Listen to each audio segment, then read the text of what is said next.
जब भी भारत के क्रांतिकारियों की बात होती है तो सबसे पहला नाम जो दिमाग में आता है वह है शहीद ए आजम भगत सिंह। लेकिन क्या आप जानते हैं कि भगत सिंह ने खुद को नास्तिक क्यों कहा था?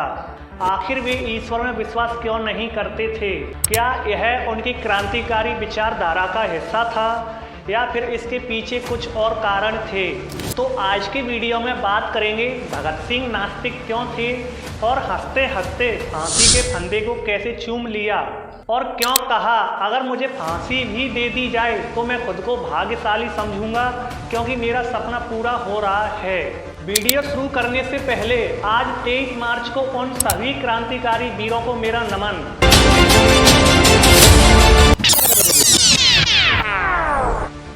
भगत सिंह का जन्म 28 सितंबर 1907 को पंजाब के बंगा गांव में हुआ था। उनका परिवार सिख परंपराओं में गहराई से जुड़ा था और उनके पूर्वज भी देशभक्ति और स्वतंत्रता संग्राम से जुड़े रहे थे। भगत सिंह ने अपने बचपन में गुरुद्वारों में समय बिताया, धार्मिक ग्रंथ पढ़े और पारंपरिक धार्मिक वातावरण में पले बढ़े। लेकिन जैसे जैसे वे बड़े हुए उन्होंने इन मान्यताओं पर सवाल उठाने शुरू कर दिए। 1990 में जलियांवाला बाग हत्याकांड हुआ जिसने भगत सिंह को गहराई से प्रभावित किया। उन्होंने देखा कि किस तरह निर्दोष भारतीयों की हत्या कर दी गई और भगवान ने उन्हें नहीं बचाया। यह पहला बड़ा धक्का था जिसने उनके विश्वास को हिला दिया।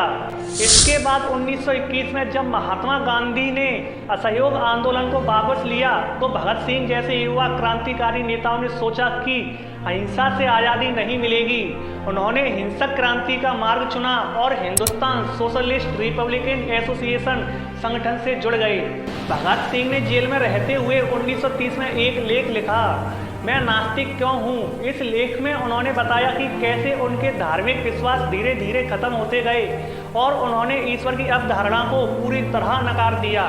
उनका तर्क था कि अगर कोई ईश्वर होता तो वह ब्रिटिश अत्याचारों को क्यों सहन करता? क्या भगवान अन्याय के खिलाफ खड़ा नहीं होता? अगर भगवान है तो गरीब और अमीर के बीच इतनी असमानता क्यों? भगत सिंह का कहना था भगवान में विश्वास करना लोगों को कमजोर बनाता है। वे सोचते हैं कि भगवान उनके दुख दूर करेगा जबकि असल में बदलाव के लिए खुद आगे आना होगा। भगत सिंह के विचारों पर मार्क्सवाद और लेनिनवाद का गहरा प्रभाव था। वे मानते थे कि धर्म को शासकों ने लोगों को कमजोर और गुलाम बनाए रखने के लिए इस्तेमाल किया है।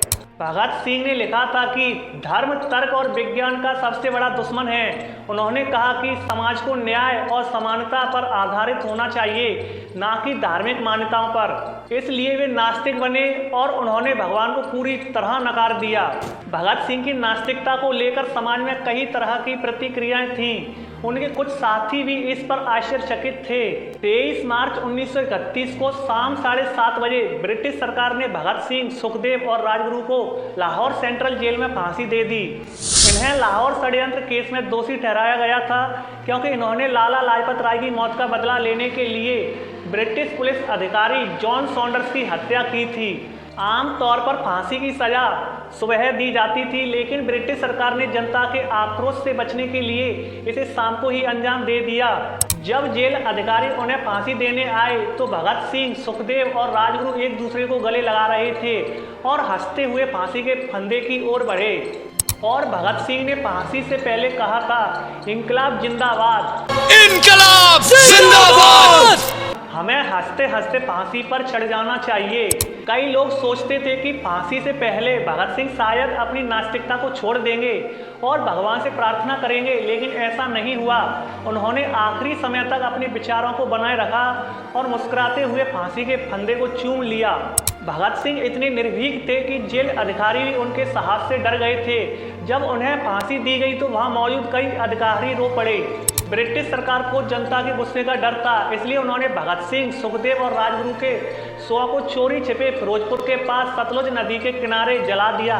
लेकिन गांव वालों को पता चल गया और उन्होंने उनकी अस्थियां इकट्ठा कर ली। भगत सिंह की नास्तिकता केवल ईश्वर को ना मानने तक सीमित नहीं थी, बल्कि यह एक विचारधारा थी जो समाज में तर्क, विज्ञान और समानता को बढ़ावा देने के लिए थी। उनका कहना था कि अंधविश्वास और धर्म की गुलामी से मुक्त होकर ही समाज में बदलाव लाया जा सकता है। आज भी उनके विचार हमें सोचने के लिए मजबूर करते हैं। क्या हम किसी चीज़ को सिर्फ इसलिए मानते हैं कि क्योंकि हमें बचपन से सिखाया गया है, या हम तर्क और विवेक का इस्तेमाल करते हैं? भगत सिंह सिर्फ एक क्रांतिकारी नहीं थे, वे एक विचारक भी थे। उनकी नास्तिकता केवल ईश्वर के अस्तित्व से इनकार नहीं थी, बल्कि यह सामाजिक बदलाव की दिशा में एक बड़ा कदम थी। भगत सिंह अपनी किताब मैं नास्तिक क्यों हूँ में लिखा, अगर ईश्वर वास्तव में सर्वशक्तिमान और न्यायप्रिय है तो वह गरीबों और पीड़ितों की मदद क्यों नहीं करता। तो दोस्तों, हमारे क्रांतिकारी शहीद भगत सिंह की इस सोच पर आपकी क्या राय है? क्या आप उनके विचारों से सहमत हैं? अपने विचार कमेंट सेक्शन में बताएं। अगर आपको यह वीडियो पसंद आई है तो इसे शेयर करें। मिलते हैं अगले वीडियो में एक नए विषय के साथ। जय हिंद दोस्तों।